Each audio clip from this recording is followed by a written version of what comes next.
Assalamualaikum. Saya akan tunjukkan macam mana kita nak install Masalah Timelite. So nanti kita akan bekalkan link sini.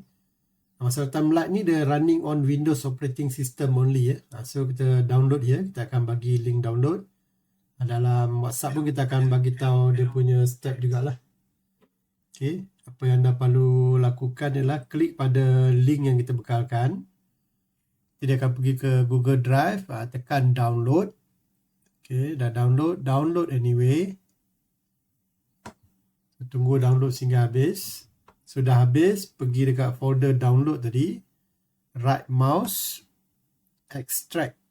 So kita akan extract semua file yang dalam zip tadi lah. Okay, so nanti kita akan dapat Masalah Timelite yang folder. So ini kita dapat folder, right mouse. Kita copy. Copy pergi ke C drive. Okay, C drive dan kita akan paste di sini. Okay, paste. So sebab saya dah ada kat sini, tak apa, saya nak replace pun boleh. So kita akan replace. So kita akan dapat satu folder, dia akan jadi C My Solat Time macam ni lah. Okay. So kita akan dapat C My Solat Time. Ini kita boleh buat shortcut boleh. Sini kita boleh buat shortcut ke desktop. Di Windows macam biasa. Ni yang saya dah buat sebelum ni, saya delete dulu. Okay, so sini kita just klik right mouse, kita drag dia ke screen. Lepas, kemudian tekan create shortcut here. So kita dah ada shortcut lah, C My Solat Timelite ni. Nak run, double klik C My Solat Timelite. Okay, more info, run anyway. So dia akan buka Masalah Timelite macam ni lah. Okay, yang first kali yang perlu anda lakukan ialah klik pada logo kat bawah sini. Kemudian set dia punya solat zone dia. So kita boleh pilih lah kita punya solat zone, Perak ke mana kan, Selangor ke. So by default kita akan set di Selangor Gombak Petaling lah, tekan save. Ini kita ada bunyi beep pun boleh. Bila masuk waktu dia akan bunyi beep macam ni.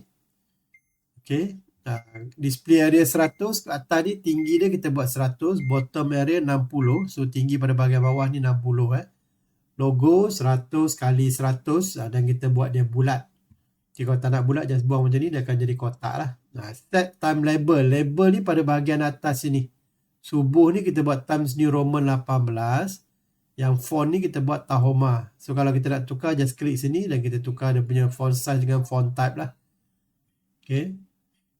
Ni date and time pada bahagian bawah ni saya set Tahoma 28 jugalah. So macam ni screen dia. Okay.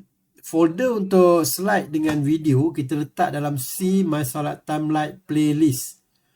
Interval image 10 saat dia akan bergerak. Untuk video kita letak volume 50% saja.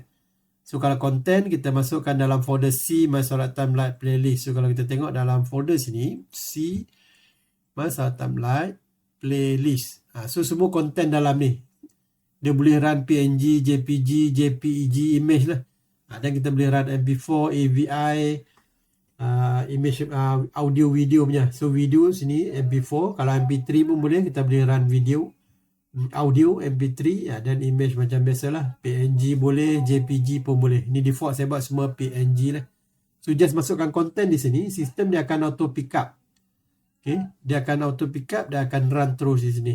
So nak cantik, tekan 9 Januari untuk full screen. So mudah je untuk set up Masalah Timelite ni. Okay, sekian, terima kasih.